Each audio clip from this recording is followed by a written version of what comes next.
un millionnaire découvre une vérité émouvante chez sa femme de ménage. Sa vie se transforme sur le champ. Jean, millionnaire parisien au cœur du Marais, vivait entouré d'une opulence inimaginable.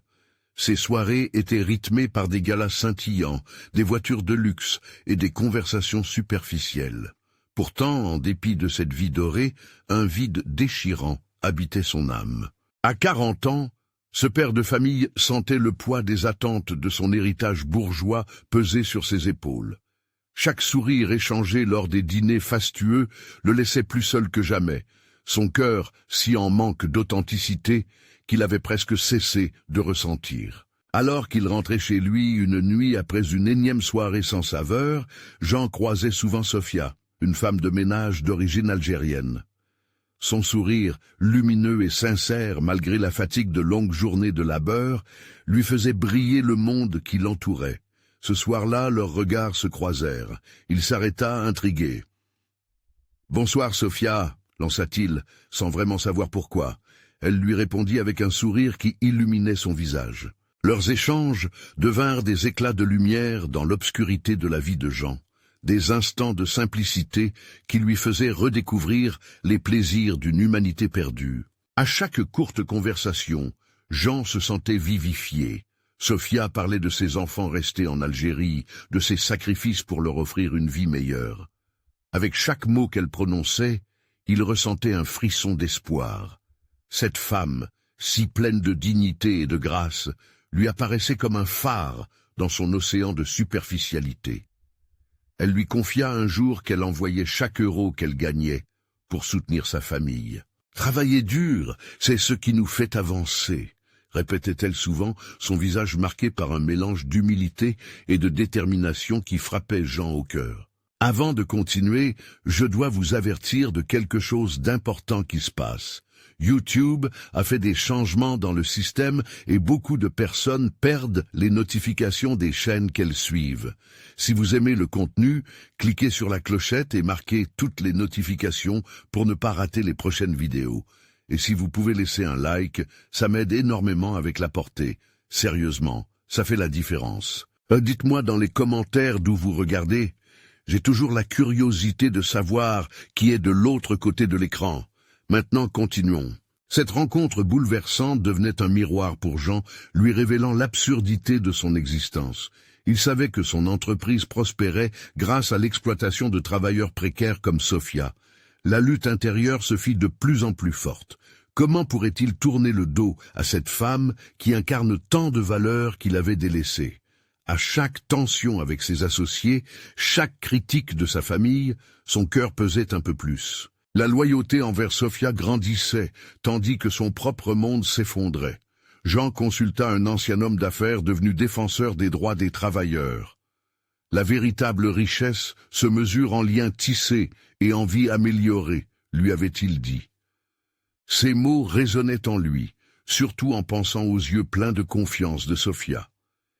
Il était à la croisée des chemins, tiraillé entre la voie de la tradition familiale et l'appel de sa conscience. Sa dernière rencontre avec Sophia avait allumé une flamme en lui. Il savait qu'il était peut-être sur le point de prendre une décision radicale. Mais à quel prix? Alors qu'il se tenait devant cette vie de privilège, une question brûlait au fond de lui.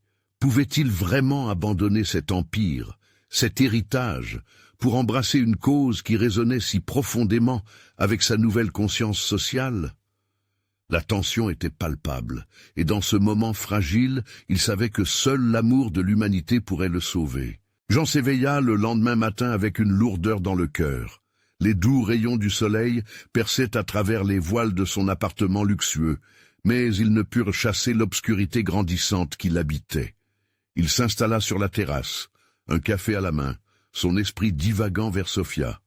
Le souvenir de son sourire réchauffait son âme, mais lui rappelait aussi combien il était éloigné de la réalité des autres. Chaque gorgée semblait amère, chaque bruit de la ville résonnait comme un appel à la responsabilité.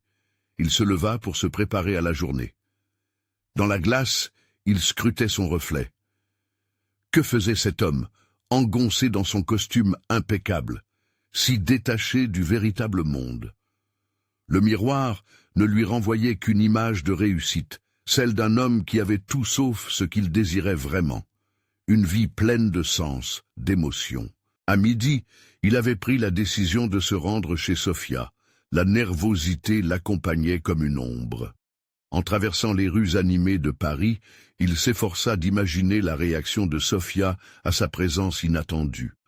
Il savait qu'il devait lui dire combien elle avait changé sa perspective, mais il appréhendait également sa réaction. Qu'allait-elle penser d'un homme comme lui? Arrivé à son petit appartement, il frappa à la porte. Sa main tremblait. Lorsqu'elle s'ouvrit, le regard de Sofia s'illumina, ses yeux brillant d'une surprise joyeuse. Elle porta une main à son cœur, comme pour cacher l'émotion qui l'envahissait. « Jean, que fais-tu ici ?» demanda-t-elle, la voix douce mais teintée d'inquiétude. « Je voulais te parler » répondit-il, cherchant ses mots. L'enjeu de ce moment lui semblait monumental. « J'ai beaucoup réfléchi. À nous, à ce que tu m'as dit, à la vie. » Ils s'installèrent autour d'une petite table en bois, le bruissement des cafes en arrière-plan créant une atmosphère accueillante. Sofia l'écouta, un sourire timide sur ses lèvres. Jean se lança alors, partageant ses doutes, ses angoisses, et la révélation qu'il avait eue à propos de son entreprise et de ses choix. Chaque mot pesait lourd, mais il se sentait paradoxalement plus léger. « J'ai compris que je ne peux plus continuer à vivre de cette façon.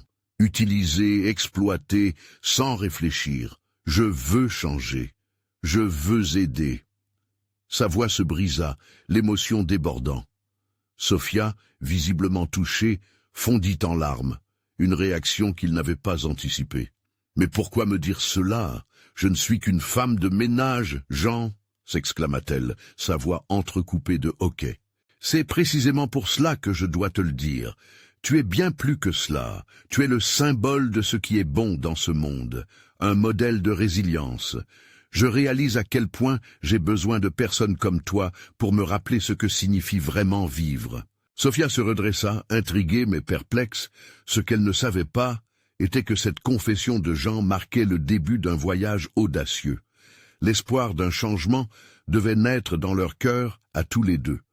Mais alors qu'une connexion se forgeait, un dilemme inattendu surgit. Jean devait faire face à son conseil d'administration avec une proposition qui pourrait bouleverser son monde et celui de Sofia. « Jean !» souffla-t-elle. « Que comptes-tu faire ?» Les mots résonnèrent dans l'air. Sa réponse serait-elle la clé d'un nouvel avenir ou le début d'un combat inévitable? Le moment de vérité approchait, et Jean savait que son destin et celui de Sofia étaient désormais inextricablement liés. Jean sortit de l'appartement de Sofia avec un mélange d'espoir et de peur. Le ciel était clair, mais chaque nuage effleurant son esprit semblait intensifier son appréhension. Il marchait comme si le monde entier reposait sur ses épaules. Les mots de Sofia résonnaient dans sa tête. Comment pouvait-il changer un système ancré, un monde où il avait toujours été acteur et spectateur à la fois? Lorsqu'il arriva à son bureau, une ambiance pesante l'accueillit. Des employés affairés à leurs tâches, des visages fatigués, des sourires absents. Il se faufila à travers la foule, son cœur battant à l'unisson avec une peur croissante. Jean savait que sa proposition serait audacieuse, mais se tenait à la croisée des chemins, un choix simple, mais qui pourrait bouleverser des vies. Dans la salle de réunion, les membres du conseil l'attendaient. Ils prenaient place, discutant à voix basse, leurs yeux scrutant son entrée. Jean s'assit en face d'eux, sentant le poids de leurs attentes peser sur lui comme un manteau de plomb. Il prit une profonde inspiration. « J'ai une proposition », commença-t-il. Sa voix, bien que tremblante au départ, se fixa peu à peu. « Nous devons repenser notre modèle d'affaires. Il est temps d'innover non seulement pour générer du profit, mais aussi pour impacter positivement notre communauté. » Les murmures se prolongèrent. Un regard intrigué émergea sur certains visages, mais d'autres affichèrent une résistance immédiate. Jean poursuivit, passionné. « J'aimerais investir dans des programmes d'aide pour les travailleurs comme les femmes de ménage, comme Sofia. Ces personnes passent souvent inaperçues alors qu'elles sont essentielles. » Une femme aux traits durs, membre senior du conseil, leva les yeux. Et comment exactement planifiez-vous nous faire gagner de l'argent avec cela? La philanthropie ne nourrit pas les actionnaires, Jean. Il sentit les doutes se transformer en critiques virulentes. Cela ne fit qu'accroître sa détermination. Peut-être que notre succès ne devrait pas être uniquement mesuré par le chiffre d'affaires. Peut-être que nous devrions être jugés sur le changement que nous pouvons apporter. Le silence s'installa, lourd et tangible. Jean se souvint du regard de Sophia, de sa force et de sa résilience. Imaginez un modèle où nous pouvons non seulement gagner de l'argent, mais améliorer la vie de ceux qui nous entourent. Ce serait révolutionnaire. Des opportunités seraient créées et notre entreprise deviendrait un symbole de changement. Une tension palpable s'intensifia dans la pièce. Des regards échangés, des froncements de sourcils. Jean réalisa qu'il était en train de s'attaquer à quelque chose de plus grand que lui, quelque chose qui nécessitait un pas audacieux vers l'avant. Alors qu'il parlait, il comprit qu'il ne pouvait plus reculer. Tout ce pour quoi il avait travaillé, tous les sacrifices, ne comptaient pas s'il ne pouvait pas être fidèle à lui-même. En prenant cet engagement, il ne révolutionnerait pas seulement une entreprise, mais il s'affrontait à ses propres démons. Si nous ne changeons pas, nous risquons de devenir obsolètes dans un monde qui exige une responsabilité sociale. Je veux être en première ligne de ce changement. Sa voix émergeait maintenant avec une conviction palpable. Un murmure traversa la salle, et il vit des murmures approbateurs, des regards qui commençaient à se détendre. Il savait qu'il n'avait pas encore fini, mais il avait allumé une étincelle. Après la réunion, plusieurs collègues l'abordèrent, certains avec curiosité, d'autres avec scepticisme. Il ne savait pas ce que l'avenir réservait, mais une conviction renaissait en lui, tout comme une profonde admiration pour Sophia. Une lumière nouvelle brillait, un chemin vers une transformation que nul ne pouvait encore imaginer. Mais la route serait parsemée d'embûches. Dans les jours à venir, comment pourrait-il convaincre les plus réticents tout en restant fidèle à ses valeurs? Quelle sera la réaction de Sophia face aux nouvelles de son audace? La fusion de leur destin ne faisait que commencer. Jean passa les jours suivants à naviguer dans une mer de pensées, ses idées se heurtant aux réalités de l'entreprise. Chaque matin, lorsqu'il arrivait au bureau, il ressentait le parfum des opportunités mélangé à celui de la terreur. Il croisa Sophia dans ses pensées, s'accrochant à son image comme à une bouée dans un océan tumultueux. Chaque mot qu'elle avait prononcé lui résonnait encore à l'esprit, son combat, sa souffrance, et pourtant sa force indéniable. Il s'efforçait de développer un plan qui serait à la fois viable économiquement et bénéfique pour les travailleurs qu'il voulait soutenir. Assis à son bureau, entouré de graphiques et de statistiques, il réalisa qu'il avait besoin de plus que des chiffres. Il devait amplifier leur voix. Il décida alors d'organiser une réunion avec des travailleurs afin de recueillir leurs idées et ressentis. Le jour J, l'excitation mêlée d'appréhension pulsait dans l'air. Jean était nerveux, conscient que c'était peut-être sa chance de montrer aux membres du conseil qu'un changement profond était non seulement nécessaire, mais réalisable. Alors qu'il attendait l'arrivée des participants, il eut un moment de doute. Comment pouvait-il prétendre comprendre leur réalité? Mais ce sentiment fut vite balayé par la force de sa détermination. Les travailleurs arrivèrent peu à peu, certains d'eux visiblement fatigués, d'autres plus légers, avec des sourires timides. Ils prenaient place autour de la table, et Jean se sentit soudain petit face à eux. Mais lorsqu'il se mit à parler, sa voix résonna avec le courage qu'il avait cultivé ces derniers jours. Il leur expliqua sa vision, ses espoirs, et le nouveau modèle dans lequel il souhaitait les inclure. Peu à peu, les visages fermés se détendirent. Une femme au fond de la salle leva la main. « Vous pensez vraiment que nous pouvons changer les choses ?» demanda-t-elle, une lueur d'espoir dans ses yeux fatigués. Jean sentit son cœur s'emballer. « Oui, je le crois. Ensemble, nous pouvons créer quelque chose de puissant. » Les discussions se multiplièrent, chacun apportant sa pierre à l'édifice. Les récits de vie s'entrelacèrent avec les idées pratiques. Jean les écouta attentivement, absorbant chaque mot comme un enseignant désireux d'apprendre de ses élèves. Les histoires de vie des travailleurs le frappèrent droit au cœur, leur humanité le poussant à faire naître un changement. Il comprit qu'il ne s'agissait pas seulement d'un projet d'entreprise, mais d'un mouvement social. Cependant, il savait que l'opposition serait forte au Conseil. Une fois la réunion terminée, il remercia chaque participant, promettant de porter leur voix au sein de l'entreprise. À travers les échanges, il avait établi un lien qui le motivait davantage. L'enthousiasme partagé était palpable, un vent d'espoir s'élevait au-dessus des doutes. Mais à mesure que l'échéance du vote au Conseil approchait, une angoisse latente le rongeait. Jean se demandait comment il pourrait persuader ceux qui bénéficiaient du statu quo. Alors qu'il rentrait chez lui, il se remémora un moment partagé avec Sophia, sa force, sa voix.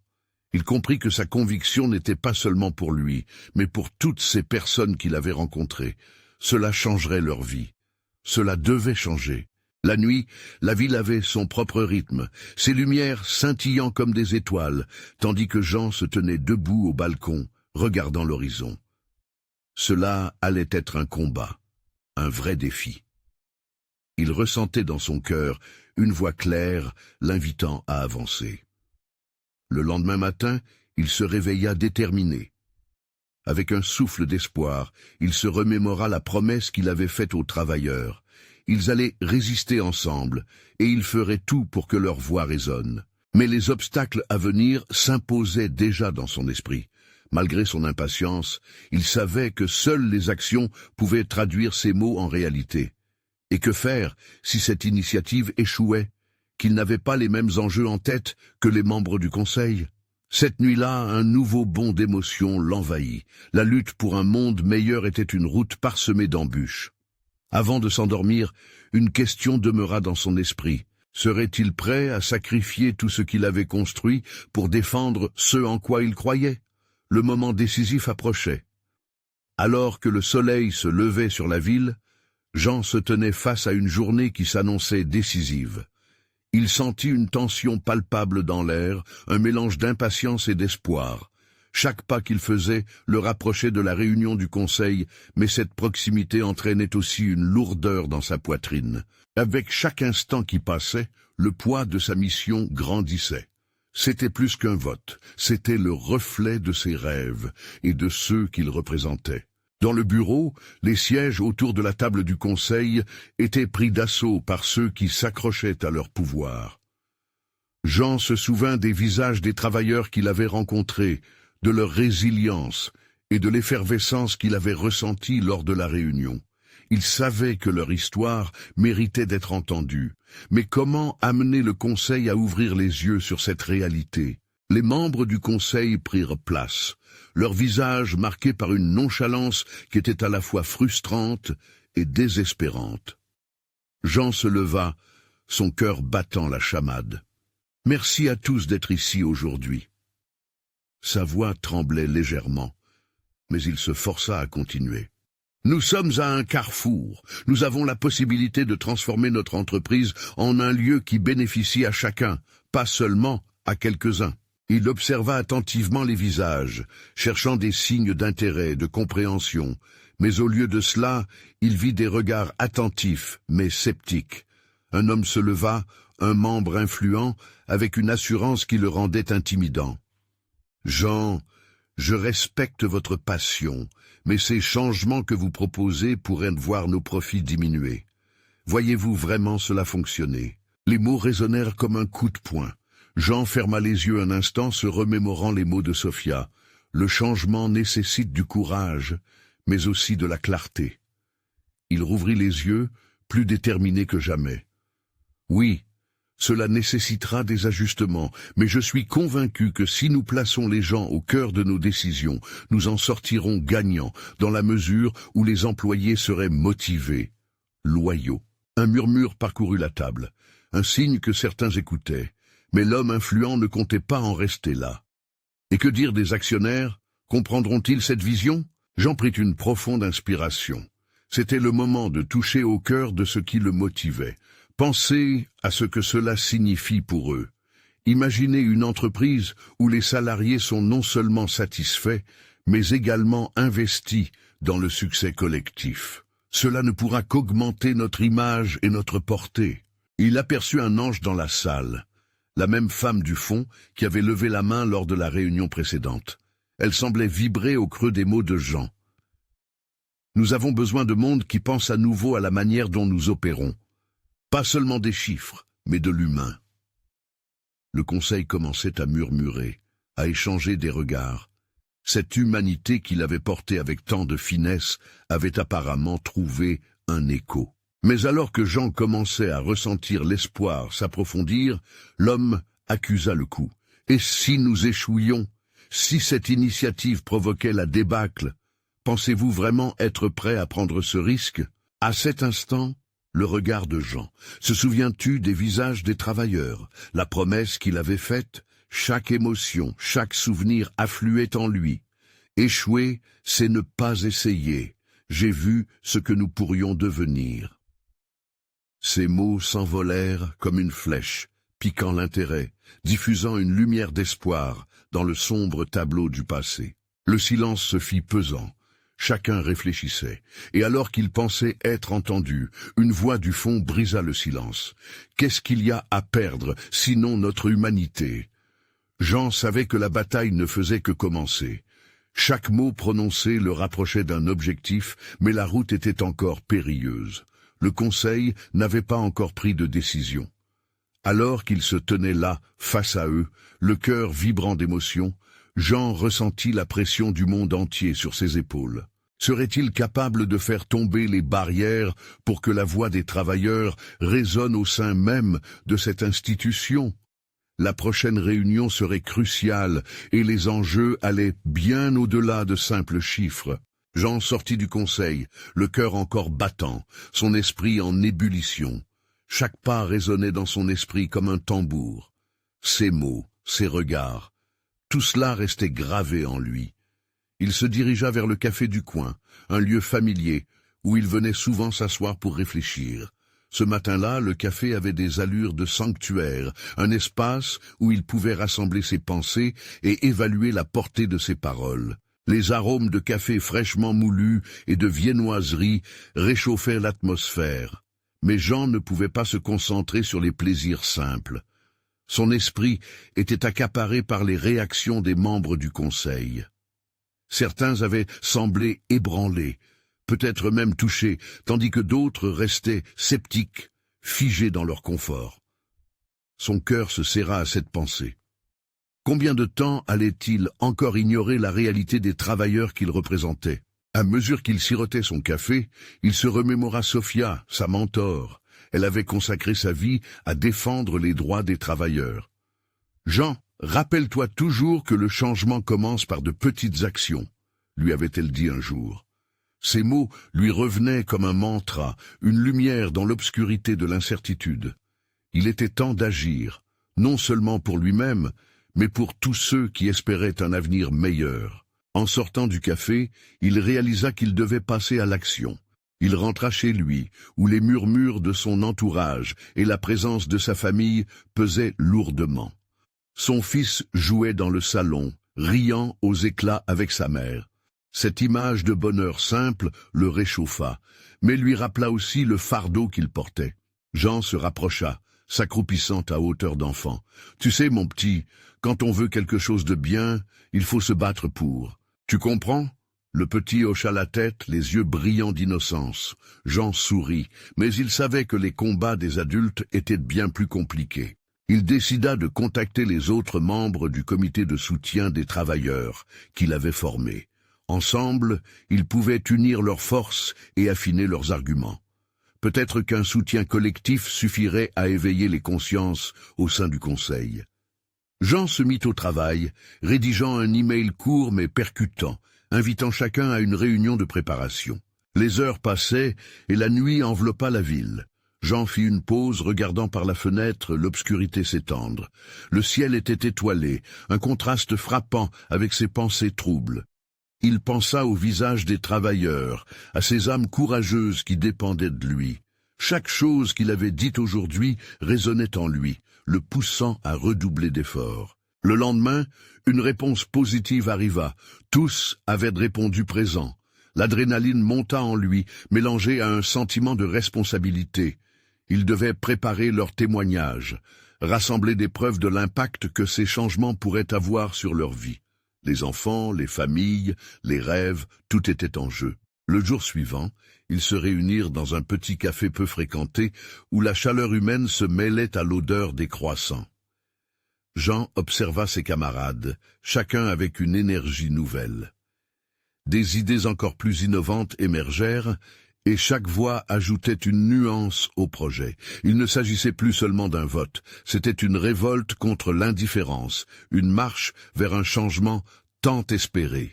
Alors qu'il les écoutait parler avec passion, il ressentit cette force qui se dégageait de leur union. Le moment était arrivé de passer à la vitesse supérieure, d'aller au-delà des murs du conseil. À chaque regard échangé, Jean voyait la détermination grandir. Ils avaient une chance de transformer leurs rêves en réalité. Mais alors qu'ils finissaient leur réunion, un avertissement inattendu surgit dans son esprit.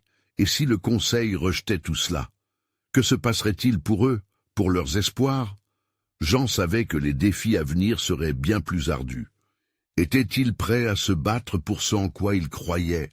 Le temps était compté, et les enjeux dépassaient la simple décision d'un conseil. Jean savait que leur avenir dépendait d'un acte de bravoure. Dans cette quête vers la justice sociale, ils seraient confrontés à des forces qui tenteraient de les écraser. Mais un nouvel espoir brillait, et ensemble, ils allaient écrire leur propre histoire. La prochaine réunion du Conseil allait être un tournant. Parviendront-ils à transformer leurs rêves en actions concrètes et durables? Seul le temps le dira. Jean se réveilla ce matin-là avec une tension palpable dans l'air. La réunion du Conseil approchait, et l'angoisse s'insinuait lentement dans ses pensées. Chaque minute lui semblait une éternité alors qu'il se préparait. Il se tenait devant le miroir, observant son reflet. Ses yeux trahissaient l'incertitude. Que dire? Comment convaincre ceux qui semblent résignés? Se demanda-t-il. À l'heure du petit déjeuner, la maison était remplie de rires et de jeux. Son fils jouait avec une petite voiture, riant aux éclats. Jean s'approcha et l'enlaça affectueusement. Ce moment de bonheur lui rappela pourquoi il combattait. « Je vais faire de mon mieux aujourd'hui », murmura-t-il, touchant le petit visage émerveillé de son fils. À peine avait-il franchi le seuil de la maison qu'il ressentit un poids sur ses épaules, comme s'il portait le fardeau de tous les travailleurs qu'il représentait. En route vers le conseil, il écoutait les bruits de la ville, des klaxons aux voix des passants. Chaque son semblait un appel à l'action. Il soupira profondément, se préparant mentalement à l'inévitable confrontation des idées. Dans la salle de réunion, l'atmosphère était électrique. Les membres du conseil prenaient place et Jean se perdit un moment dans le brouhaha ambiant. Alors qu'il partageait un regard avec des collègues, il vit des visages pleins de détermination, mais aussi de scepticisme. Le désaccord se faisait sentir, comme une tension sourde sous une surface apparemment calme. Jean se leva, ravalant sa nervosité. Ses mains tremblaient légèrement alors qu'il tenait ses notes. « Mesdames et messieurs, aujourd'hui, nous avons l'opportunité de changer des vies. » Sa voix tremblait au début, mais il lâcha prise, laissant ses émotions guider ses mots. Il parla de la réalité des travailleurs, de leur lutte quotidienne, des rêves brisés, mais aussi des espoirs qui naissaient doucement. Les murmures dans la salle s'estompèrent, et il sentit que peu à peu, des regards attentifs se tournaient vers lui. Il mentionna des témoignages de famille, soulignant l'importance des approches humaines dans les décisions prises. L'auditoire semblait se radoucir, comme si ces mots pénétraient leur cœur. Mais juste au moment où il commençait à sentir la chaleur du soutien, l'un des membres du conseil, un homme d'affaires influent, se leva. Son regard était dur, ses mots tranchants. « Jean, tes paroles sont touchantes, mais dans le monde réel, la sécurité financière l'emporte. Nous ne pouvons pas nous permettre des changements radicaux. » Un frisson parcourut la pièce. Jean sentit son cœur se serrer. C'était le défi qu'il redoutait. Néanmoins, il persista. Ce que nous appelons sécurité financière, c'est souvent une illusion quand tant de vies sont en jeu. Si nous fermons les yeux sur leurs souffrances, nous perdons notre humanité. » Ces mots résonnaient dans la salle, et Jean remarqua des visages qui s'illuminaient, mais d'autres restaient fermés.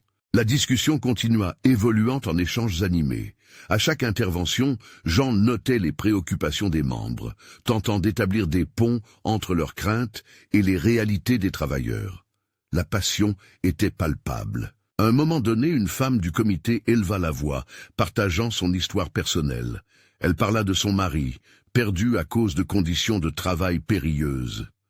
Les larmes aux yeux, elle déclara « Nous devons nous battre pour nos enfants, pour assurer leur avenir. » Un silence profond s'installa dans la salle. L'impact de ces mots perça les défenses des sceptiques. Le ton de la réunion changea progressivement. Les gens commençaient à s'ouvrir, à voir les réalités humaines derrière les chiffres et les budgets. Jean sentit une vague d'énergie positive monter en lui. Mais elle se mêlait à l'angoisse. Allait-il concrétiser ce moment? Cela serait-il suffisant? Alors qu'il participait aux échanges, une idée germa dans l'esprit de Jean, et si son comité proposait un projet pilote? Un modèle concret pour prouver ce qu'ils avançaient. Cette perspective, bien que risquée, pourrait solidifier leur place, et il l'énonça à voix haute. Les membres discutèrent, délibérant sur les potentiels risques et bénéfices. Le temps filait et la pression montait. Plus ils parlaient, plus Jean se sentait investi dans cette bataille. Chaque mot, chaque question les rapprochait d'un but commun, mais il restait cette incertitude. Une chance ne suffirait-elle pas à renverser des années de résistance? À la fin de la réunion, le conseil vota. Les cœurs étaient tendus et chaque voix comptait.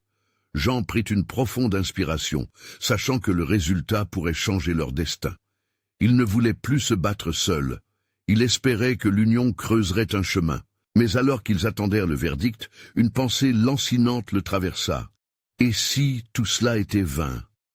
La frustration était palpable, et Jean dut faire face à cette réalité troublante. L'importance de chaque instant se faisait sentir.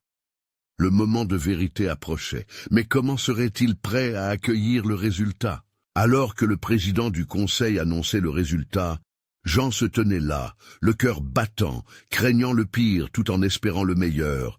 La réponse allait redéfinir leur engagement. Quel sacrifice était-il prêt à faire pour retrouver l'espoir? La voix du président résonna dans la salle, lourde de promesses et de conséquences. Le projet pilote est adopté, mais avec des réserves. Jean sentit son cœur faire un bond. Une victoire, mais pas totale.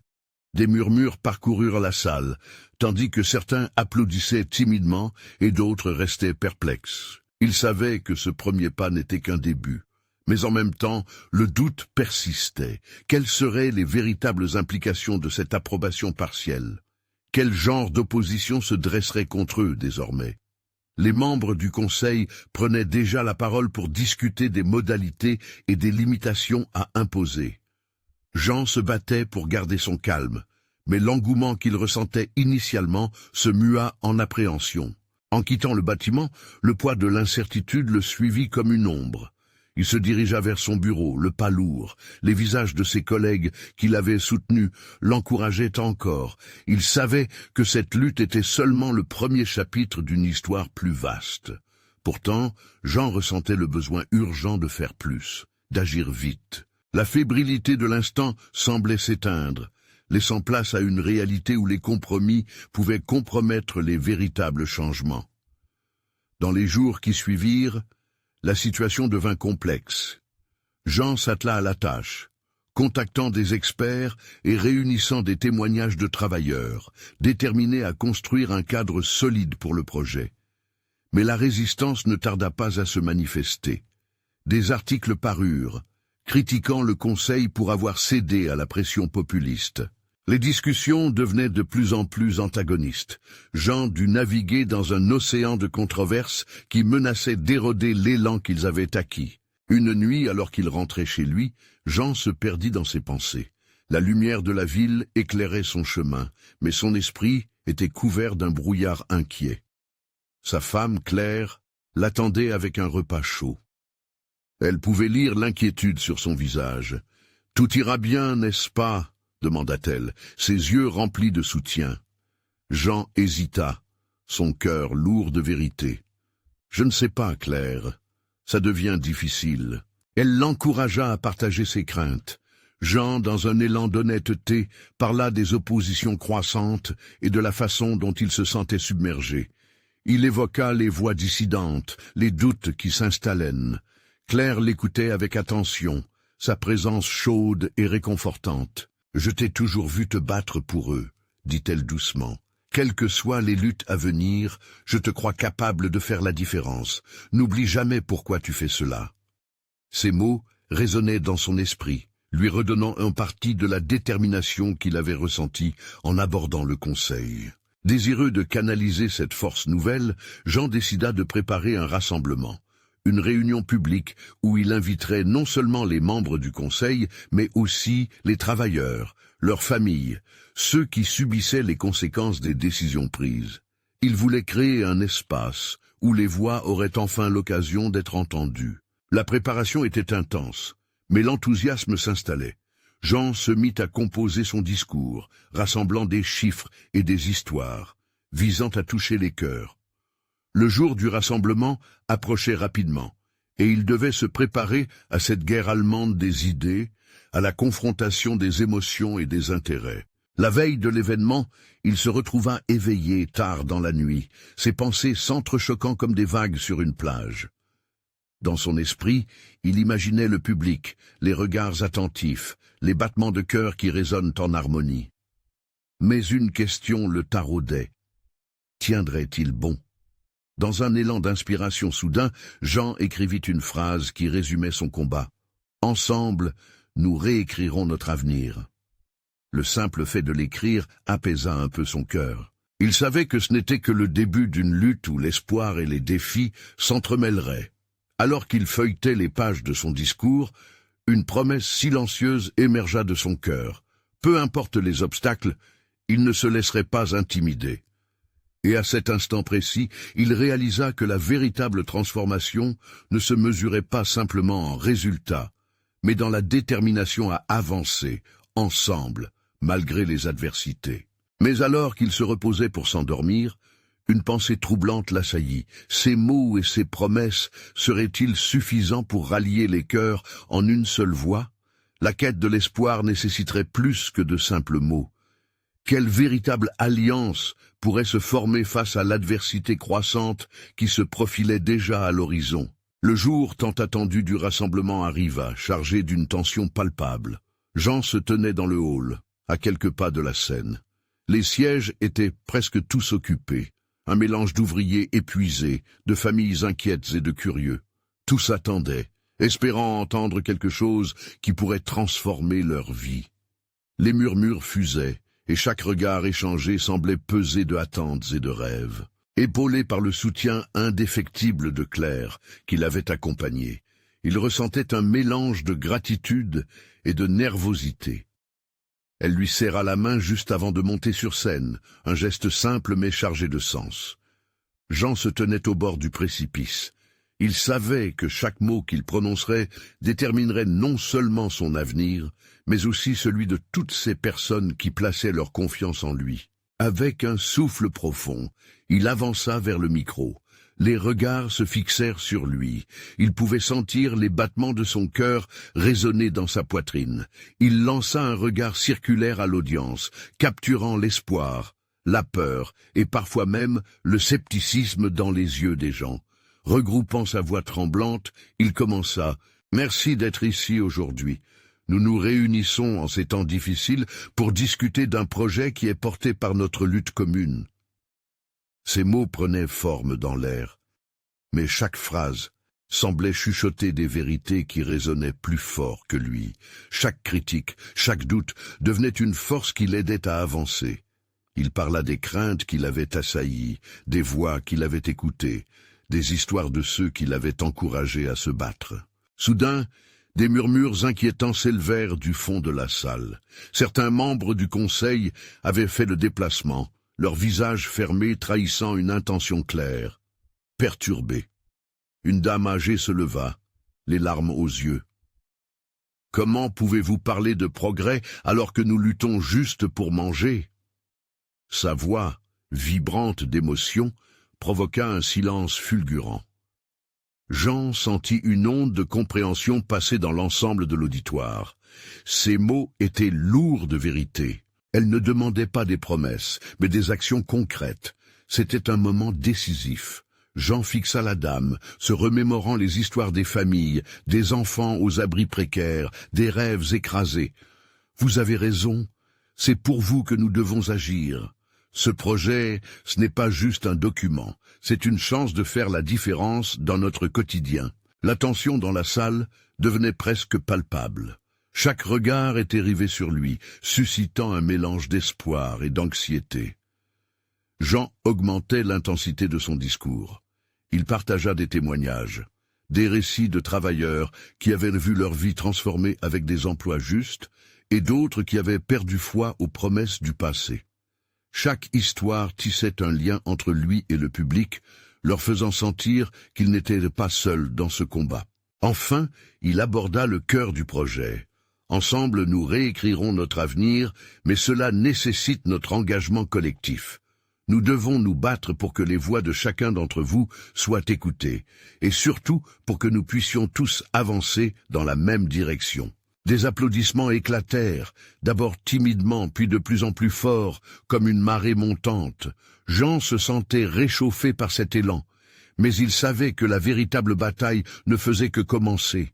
Il scruta l'auditoire, ému, et murmura presque pour lui-même « Est-ce que cela suffira ?» Alors que l'applaudissement résonnait encore, une silhouette sombre s'avança à l'avant de la scène. Jean ressentit une morsure d'inquiétude. Qui était-ce? Quel défi allait-il maintenant devoir affronter? L'ombre du visage déterminé à l'avant de la scène se révéla être un ancien membre influent du Conseil, Martin, qui s'était toujours opposé à toute forme de changement. Sa voix résonna dans le silence soudain, froide et tranchante. « Jean, vous n'êtes pas ici pour faire un discours idéaliste. Vous n'avez pas pris en compte les vraies conséquences de vos propositions. Les actionnaires ont besoin de garanties et de profits, pas de belles paroles. » Le murmure du public se transforma en une tension palpable. Jean sentit un mélange de colère et de détermination grandir en lui. Il ne pouvait pas laisser cette voix cynique briser l'élan qu'il avait créé avec tant d'efforts. Il avança vers Martin, son cœur battant la chamade, mais sa voix était ferme. « Martin, je comprends vos préoccupations, mais nous sommes ici parce que nous avons besoin de plus qu'un profit à court terme. Ce projet est une promesse pour l'avenir de toutes ces familles. » Le public réagit à ces mots avec un puissant souffle d'empathie, créant un sentiment de solidarité qui remplissait la salle. Jean savait qu'il avait encore des doutes à dissiper, mais il entrevoyait une lueur d'espoir. Nous ne pouvons plus tourner le dos à la réalité des travailleurs qui soutiennent notre industrie. Ce n'est pas seulement une question économique, c'est un mouvement pour la dignité humaine. Martin, bien que nerveux, n'abdiqua pas. Et si cela échoue, pensez-vous que les investisseurs resteront silencieux?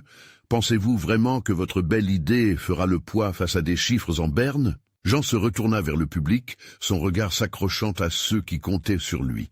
Avec passion, il reprit « Nos véritables chiffres ne se mesurent pas en bénéfices, mais en vies améliorées.